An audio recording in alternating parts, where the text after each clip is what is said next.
l'histoire de Théo. Pour ne pas trop s'étendre, on va essayer de garder à l'essentiel. C'est pour ça que je raconte cette histoire. Théo, donc, c'est un adolescent que les parents essayaient de gérer. Je ne sais pas si vous avez suivi cette histoire, peut-être, je ne sais pas, ce témoignage. Que les parents essayaient de gérer tant bien que mal en établissant des règles à la maison. Ah. Au retour du bahut, on dit, c'est ça? Maman lui dit, pas de télévision tant que tu n'as pas fini tes devoirs. Quelques minutes plus tard, sa mère le trouve en train de regarder des dessins animés sur sa tablette, alors que ses devoirs n'ont pas été faits. Et maman de dire, Théo, tu ne m'écoutes donc pas? L'enfant proteste, rouspecte, en disant à sa mère, tu m'as seulement dit de ne pas regarder la télévision. Tu n'as jamais parlé de regarder des dessins animés sur ma tablette. Le lendemain, sa maman lui dit au retour du bahut, tu finis tes devoirs avant de regarder les dessins animés. D'accord? Oui, maman. Quelques minutes plus tard, sa mère le trouve en train de regarder un match de football sur sa tablette. Et maman de dire, mais Théo, tu ne m'écoutes donc pas? Tu t'en fiches de ce que je te demande. Le lendemain, sa maman, à bout, tente d'améliorer ses propos et lui dit au retour du bahut, tu ne regardes aucune émission sur aucun appareil électronique, ni la télévision, ni la tablette, ni même ton téléphone, tant que tu n'as pas fini tes devoirs. C'est compris? Oui, maman. Quelques minutes plus tard, elle trouve Théo en train de jouer au foot à l'extérieur avec les voisins sans devoir fait. Tu n'as pas fait tes devoirs. Tu t'en fous de moi? Très énervé. Moi, je souris, mais c'est pas grave. Elle est énervée, maman. Mais maman, je n'ai pas touché de tablette ni mon téléphone. Et sa maman, énervée et frustrée, lui confisque, jusqu'à nouvel ordre, télécommande, tablette, téléphone et ballon.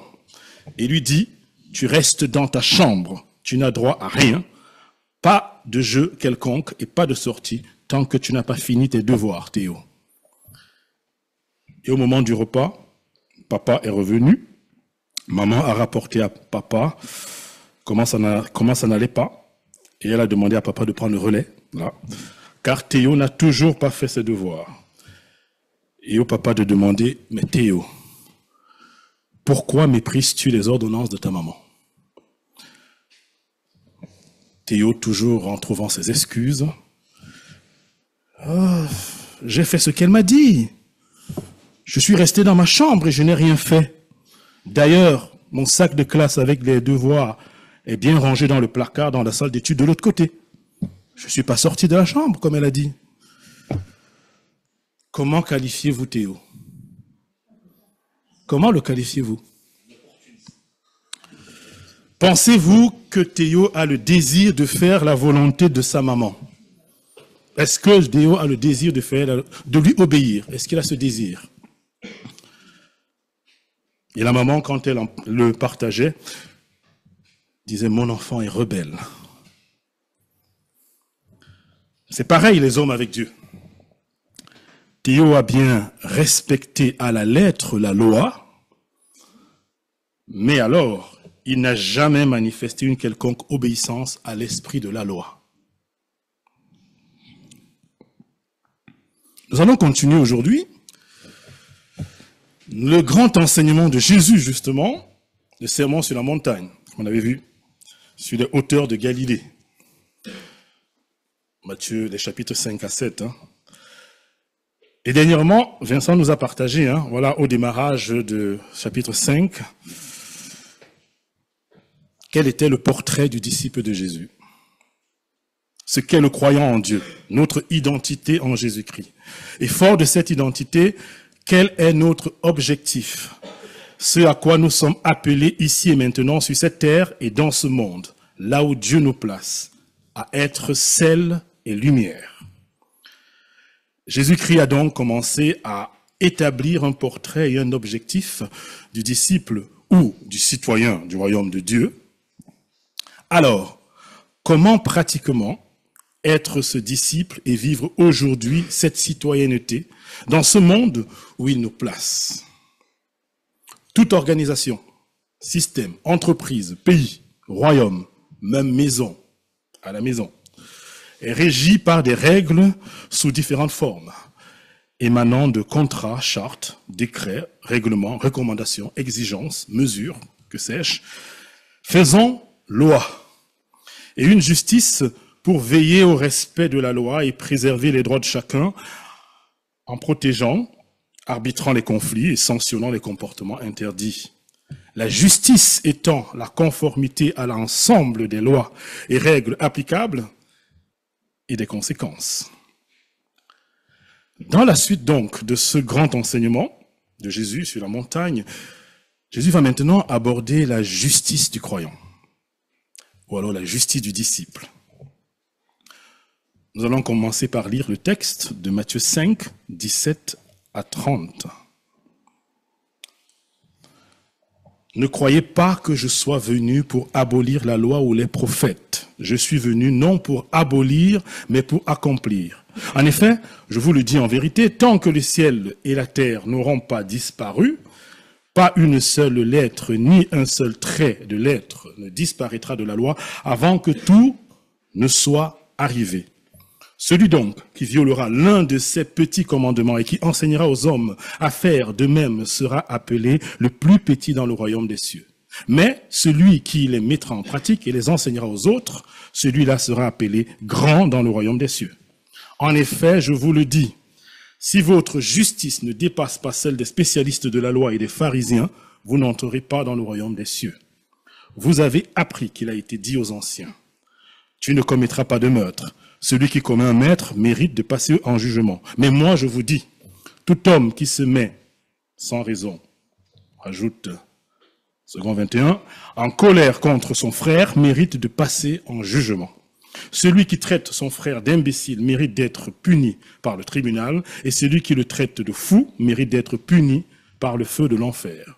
Si donc, tu présentes ton offrande vers l'autel, et que là, tu te souviennes que ton frère a quelque chose contre toi, laisse ton offrande devant l'autel et va d'abord te réconcilier avec ton frère. Puis, viens présenter ton offrande. Mets-toi rapidement d'accord avec ton adversaire pendant que tu es en chemin avec lui, de peur qu'il ne te livre au juge, que le juge ne te livre à l'officier de justice et que tu ne sois mis en prison. Je te le dis en vérité. Si tu n'en sortiras pas avant d'avoir remboursé jusqu'au dernier centime.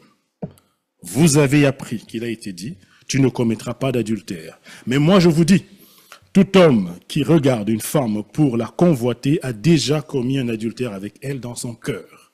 Si ton œil droit te pousse à mal agir, arrache-le et jette-le loin de toi, car il vaut mieux pour toi subir la perte d'un seul de tes membres que de voir ton corps entier jeté en enfer.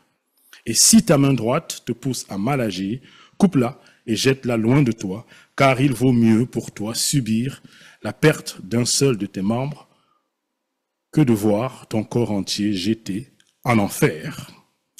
Ici, ça arrête le texte biblique. Et je pense qu'il y a beaucoup de choses qui sont dites là qui me paraissent claires. On peut se lever et partir. Mais bon, on va quand même voir quelques points. Et donc, il y a bien trois parties qui se dégagent de ce passage. Jésus-Christ qui établit la justice du disciple et qui va l'appliquer au 6e commandement, la deuxième partie de ce qu'on a lu, et il va l'appliquer ensuite au 7e commandement. Et tout le chapitre 5 continue comme ça avec l'application à différents points. Donc quand Jésus dit, vous avez appris, non, il a été dit aux anciens, mais moi je vous dis, il va faire ça 6 fois, jusqu'à la fin du chapitre. Bon, on va aborder 2. Mais le cœur, c'est d'abord les versets 17 à 20. Sur lequel on va le plus tarder. Non. Si on observe le texte qu'on vient de lire, donc on va d'abord commencer 17 à 20 là. ne croyez pas. On remarque ne croyez pas. En effet, je vous le dis en vérité. En effet, je vous le dis. Il y a donc des mauvaises pensées, des gens qui comprennent mal les choses. Il y a une croyance erronée qui est fausse, dont Jésus veut rétablir la vérité, la clarté. À quel sujet donc? Et dans le texte, toujours ces 4 premiers versets, on voit la loi et commandement, qui revient plusieurs fois. On voit la justice, conformité à la loi. Et on voit le royaume des cieux, la conséquence de la conformité à la loi. Mais alors, de quelle loi il s'agit? On va se poser la question. Et il parle de son action, non pour abolir, mais pour accomplir, sur lequel nous reviendrons. Mais avant, de quelle loi est-ce qu'il s'agit? Remarquons l'expression tout au début, la loi ou les prophètes. C'est une expression qui revient plusieurs fois dans le Nouveau Testament, souvent utilisée par Jésus d'ailleurs, et qui peut s'accompagner souvent de la loi ou les prophètes et les psaumes, ou bien et les écrits. Ceci désigne au temps de Jésus, le Tanakh, la Bible juive contenant le Pentateuque, la Torah, les prophètes, qui commencent dans les rouleaux, par Jérémie, voilà, ce qu'ils appellent Névim, et les écrits, et les psaumes, ce qu'on dit les psaumes, mais ça commence par les psaumes, mais il y a tous les autres livres comme Ruth, Job, voilà ça. Bref, c'est l'Ancien Testament. Est-ce que vous aimez l'Ancien Testament?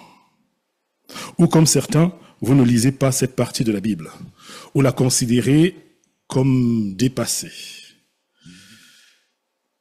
Jésus dit au verset 18, « Je vous le dis en vérité », c'est-à-dire que c'est de la plus haute importance, balayant donc tous les a priori ou malentendus. Et il fait même comme une loi, on va dire là. Tant que le ciel et la terre n'auront pas disparu, pas une seule lettre ni un seul trait de lettre ne disparaîtra de la loi avant que tout ne soit arrivé. Oui, Jésus semble attester que l'Ancien Testament est vrai, et même sans erreur dans ses originaux, et donc être respecté comme tel. Et c'est donc cet Ancien Testament qui contient la lettre de la loi de très haute importance dont Jésus parle, qu'il n'est surtout pas venu abolir. Il n'est pas venu l'annuler, il n'est pas venu encourager à l'ignorer ou à la travestir ou à l'édulcorer selon la société. Il n'est pas venu encourager à l'adapter au relativisme de nos temps modernes. Non, elle doit être enseignée, mise en pratique et pas violée. Que contient donc cette lettre de la loi de haute importance? Dès son préambule, l'Ancien Testament, dès la Genèse, elle est marquée par la signature de son auteur, Dieu, au commencement Dieu. Dieu, celui qui est incréé, indépendant, autosuffisant, créateur du ciel et de la terre. Par sa volonté et sa nature sainte, il constitue déjà lui-même une loi, puisqu'il représente la norme morale de l'univers et la norme de ce qui est juste. Il est le seul à avoir le droit de déterminer ce qui est bien et mal et à demander des comptes à ses créatures. C'est ainsi que l'on a bien dans l'Ancien Testament des commandements de Dieu. Et je crois que tout le monde connaît les 10 commandements, le fameux décalogue, constitue une loi morale qui a été déclinée en, il y en a qui ont compté, 611, 613, je ne sais pas trop, voilà, déclinée en de nombreux commandements de la vie du peuple d'Israël, les lois sociales, et des lois cérémonielles, voilà, pour la relation, pour les sacrifices, pour la relation d'adoration de Dieu. Mais attention, ce n'est pas aux 10 commandements avec Moïse que commence la volonté de Dieu, qui est avant toute chose sa nature. La volonté de Dieu était déjà exprimée dans l'alliance avec Adam, avec les premières lois qu'on voit dans la Genèse, des lois positives d'ailleurs, comme par exemple, tu pourras manger de tout. Les fruits, ça commence par là. Mais, ce qui a d'ailleurs été transgressé. La loi dont Jésus parle ici est bien la loi de Dieu et non une loi des hommes. Et c'est pourquoi Jésus n'est pas venu abolir la loi, parce qu'il s'agit bien de la loi de Dieu. C'est Dieu qui en est l'auteur, le Dieu qui ne se trompe pas, qui est juste et éternel. Au psaume 19, versets 8 à 10, on lit « La loi de l'Éternel est parfaite, elle donne du réconfort. Le témoignage de l'Éternel est vrai, il rend sage celui qui manque d'expérience. Les décrets de l'Éternel sont droits, ils réjouissent le cœur. Les commandements de l'Éternel sont clairs, ils éclairent la vue. La crainte de l'Éternel est pure, elle subsiste pour toujours. Les jugements de l'Éternel sont vrais, ils sont tous justes. Aimes-tu la loi de Dieu, révélée dès l'Ancien Testament? Y recherches-tu sa volonté, le standard à suivre pour accomplir la loi de Dieu, sans la retrancher, sans la modifier, sans l'édulcorer, sans l'adapter au relativisme ambiant, sans la conformer aux péchés et aux injonctions dépravées, dominantes du siècle présent? Avec la loi de Dieu, il y a donc la justice de Dieu, la conformité à la loi de Dieu. Et Jésus dit au verset 20, « En effet, je vous le dis, si votre justice ne dépasse pas celle des spécialistes de la loi et des pharisiens, vous n'entrerez pas dans le royaume des cieux. » Dépasser les spécialistes de la loi et les pharisiens. On parle là de la crème des théologiens et des enseignants de la loi de Moïse, de ceux qui se sont faits les interprètes de Moïse pour le peuple de génération en génération, les plus respectés, les considérés par tous comme les plus grands connaisseurs et les plus spirituels. Et Jésus dit, si votre justice, votre conformité à la loi de Dieu ne dépasse pas celle de ceux qui ont la plus haute connaissance théorique des lettres de la loi, de ceux qui ont développé en plus tout un système de règles supplémentaires sur tous les aspects et les détails de la vie du peuple et qui sont les juges au quotidien, si vous ne les dépassez pas, vous n'entrerez pas dans le royaume des cieux. Le peuple a dû se sentir disqualifié d'office. Et c'est ce à quoi Jésus veut conduire, se sentir disqualifié. Car les standards de la loi de Dieu sont très élevés. Et nul ne peut satisfaire à ses exigences, car, comme dit Jacques 2, verset 10, de fait, la personne qui obéit à toute la loi, mais qui pêche contre un seul commandement, est en faute vis-à-vis de l'ensemble. C'est comme ça.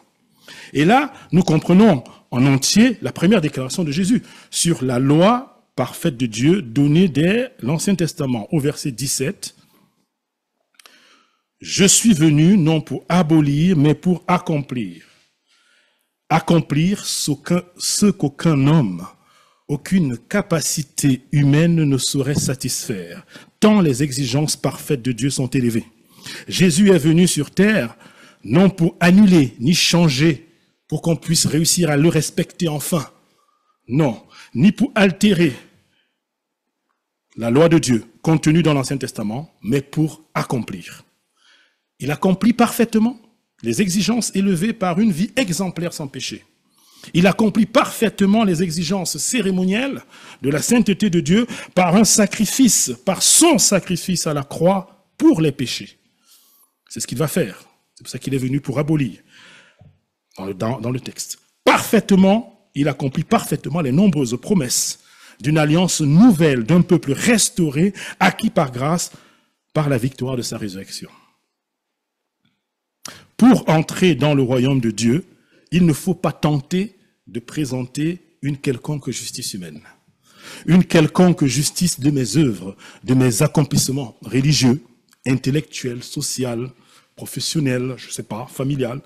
Elle ne saurait dépasser le haut légalisme des pharisiens, qui ne peut pas satisfaire eux-mêmes aux autres exigences du juste juge digne de jugement, Dieu. Il ne faut que présenter la justice de Christ, c'est-à-dire la justice satisfaisant la loi de Dieu accomplie en Jésus-Christ, notre Sauveur et Seigneur. Et la loi de Dieu, le standard de vie pour le disciple, c'est-à-dire la volonté de Dieu, se trouve dans la parole de Dieu, la Bible, dont l'Ancien Testament en est le début de la révélation écrite. Et Jésus va résumer cette loi en Matthieu 22 plus tard, versets 37 à 40. Tu aimeras le Seigneur ton Dieu de tout ton cœur, de toute ton âme, de toute ton intelligence. C'est là le grand commandement, le premier. Un second, cependant, lui est semblable. Tu aimeras ton prochain comme toi-même. De ces deux commandements dépendent toute la loi et les prophètes. De tout ton cœur, tu aimeras le Seigneur ton Dieu. Jésus va aborder ensuite comment le disciple, le citoyen du royaume de Dieu, va et doit pratiquement appliquer son standard de vie, la loi de Dieu. Jusqu'à la fin du chapitre, donc, comme je vous ai dit tout à l'heure, il va prendre 6 applications pratiques, dont nous allons survoler 2. Maintenant, Jésus va maintenant nous conduire au cœur de Dieu, c'est-à-dire, plus que la lettre de la loi de Dieu, il va nous conduire à l'esprit de la loi de Dieu, ou encore la loi de l'esprit, de l'intérieur, avant même celle du corps, de l'extérieur. Et on aura donc les « vous avez appris qu'il a été dit, mais moi, je vous dis ». L'esprit de la loi de Dieu. Quelqu'un disait que le cœur du problème est le problème du cœur. Où en est ton cœur? À la lettre de la loi comme le pharisien ou comme Théo? Ou bien connecté au cœur de Dieu et donc à l'esprit de la loi de Dieu? Quel est l'état de ton cœur? Jérémie 17, 9 à 10 nous dit, le cœur est tortueux par-dessus tout et il est incurable. Qui peut le connaître? Moi, le Seigneur, Yahvé, j'examine le cœur, je sonde les reins pour donner à chacun selon ses voies, selon le fruit de ses agissements. La loi de Dieu a pour rôle de révéler le problème à la racine, le cœur de l'homme. La loi de Dieu révèle le péché qui sort du cœur de l'homme et c'est ce péché qui souille l'homme, comme Jésus dit par ailleurs. Jésus est venu accomplir la loi en mourant à la croix pour le péché, afin de traiter le problème principal qui est le cœur de l'homme. C'est ainsi que Jésus-Christ établit la justice du disciple et nous conduit donc à l'application au 6e commandement, les versets 21 à 26. Vous avez appris qu'il a été dit aux anciens, tu ne commettras pas de meurtre. Mais moi je vous dis, tu ne commettras pas de meurtre. 6e commandement.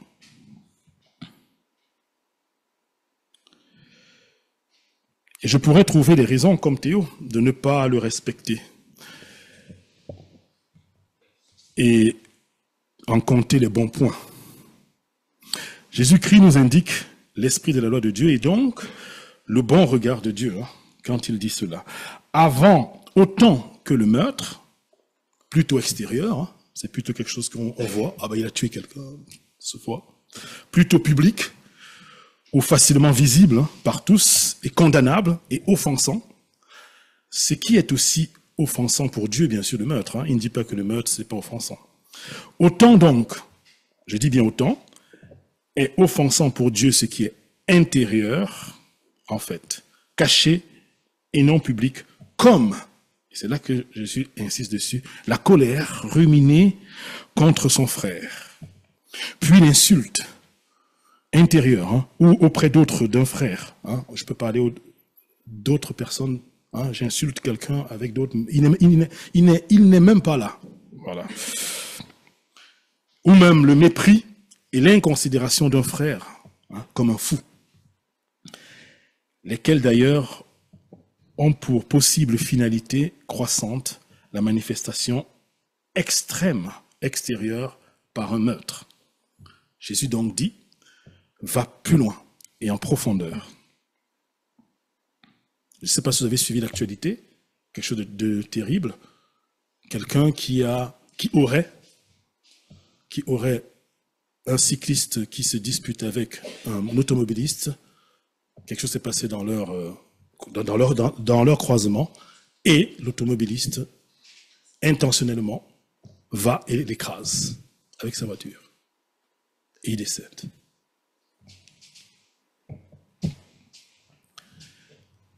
Mais la source, c'est d'abord dans le cœur. Il va continuer. Si donc tu présentes ton offrande, juste après, à l'autel, dans cette idée toujours là, au verset 23 et 24, et que là tu te souviennes que ton frère a quelque chose contre toi, laisse ton offrande devant l'autel et va d'abord te réconcilier avec ton frère. Puis viens présenter ton offrande. Jésus jugeant, Dieu jugeant toujours l'intérieur, ce qui est caché, il dénonce de prétendre entrer en sa présence par la prière, le culte, rendre un quelconque service à l'église, la louange, le message, l'étude biblique, enseigner des enfants, et même faire des offrandes à Dieu, et pourtant refuser de pardonner et de se réconcilier. Et pourtant, c'est ce qu'il dénonce. Et quand on va plus loin, mets-toi rapidement d'accord avec ton adversaire pendant que tu es encore en chemin. L'idée ici du standard de vie selon l'esprit de la loi de Dieu, me semble-t-il, est dans la continuité de ce péché. Pour qu'on vive sans animosité. Et pour ça, Jésus-Christ dit, nous enseigne ici de ne pas tarder au pardon et à la réconciliation, en fait. D'être celui qui est prompt à rechercher la paix. Tarder à résoudre tout de suite un différend, c'est risquer de s'emmurer dans la prison de l'animosité, le ressentiment et la division et la haine. En sortie sera donc encore plus difficile après. Ne pas tarder à résoudre un différend dans mon cœur tout de suite. Et Jésus va aborder juste après le 7e commandement, les versets 27 à 30. Vous avez appris qu'il a été dit, tu ne commettras pas d'adultère. Il va toujours plus loin, à l'intérieur et à la racine du mal. Au cœur où Dieu regarde. Et il associe donc ainsi le 10e, il associe même ainsi le 10e commandement, parce que le 10e commandement dit quoi? Tu ne convoiteras pas. Tu ne convoiteras point la femme de ton prochain. Après, on peut convoiter beaucoup d'autres choses. Et les hommes, étant attirés par ce qu'ils voient, ils sont plus facilement sujets à la convoitise des yeux en matière d'impudicité. Et pour aller dans les détails et pour mieux expliquer ce qu'il est en train de dire, il termine ainsi donc, si ton œil droit te pousse à mal agir, arrache-le, et ainsi de suite. En matière de péché d'impudicité, la fornication pour les jeunes non mariés, ou l'adultère pour les mariés, il ne s'agit pas de rendre tous les hommes borgnes ou bien aveugles, mais de les pousser à être sans compromis dans le traitement du risque de convoitise. Si nous sommes encouragés face aux tentations, très souvent dans la parole de Dieu, à résister au diable, vous voyez, et il fuira loin de nous, vous connaissez ce verset, résister et il fuira loin de nous, en matière d'impudicité, c'est fuyer l'impudicité. C'est fuyer. 1 Corinthiens 6, 18. Fuyez l'impudicité. Je sais que quand j'étais jeune converti, on disait souvent que le premier regard était involontaire, mais le second était coupable. C'est le début de l'engrenage du péché. Le premier regard sert à identifier où était le risque et donc s'en éloigner et fuir, en fait, et ne plus regarder. En conclusion, Jésus-Christ avait donc commencé par établir un portrait et un objectif du disciple ou du citoyen du royaume de Dieu, celle de la terre et lumière du monde. Aujourd'hui, on s'est intéressé à la justice du disciple en se demandant comment pratiquement être ce disciple et vivre aujourd'hui cette citoyenneté du royaume de Dieu dans ce monde où il nous place. En comptant sur l'œuvre de Jésus-Christ seul. Par sa vie, sa mort et sa résurrection, il a pu satisfaire aux exigences de la volonté de Dieu pour entrer dans son royaume. Et en aimant donc Dieu et son infaillible parole avec le désir d'y découvrir chaque jour sa loi qui est bonne pour changer mes propres pensées de sa volonté et qui est bonne pour ma vie et ma marche sur cette terre.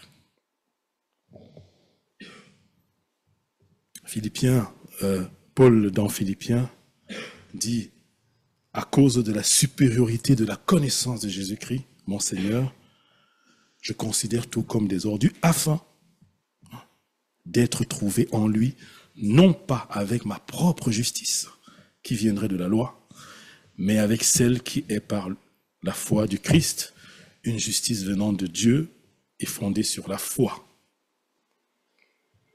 Amen. Prions.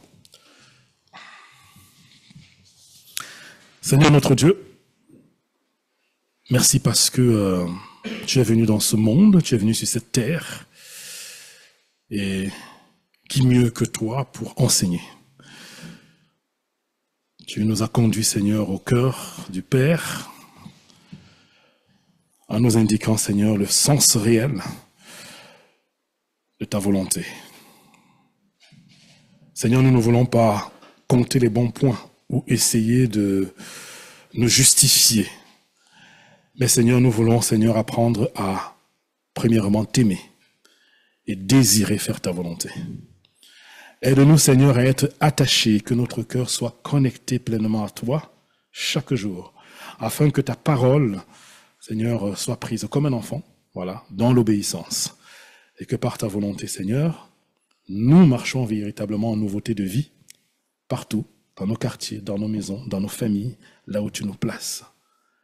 Aide-nous, Seigneur. Au nom de Jésus-Christ. Amen.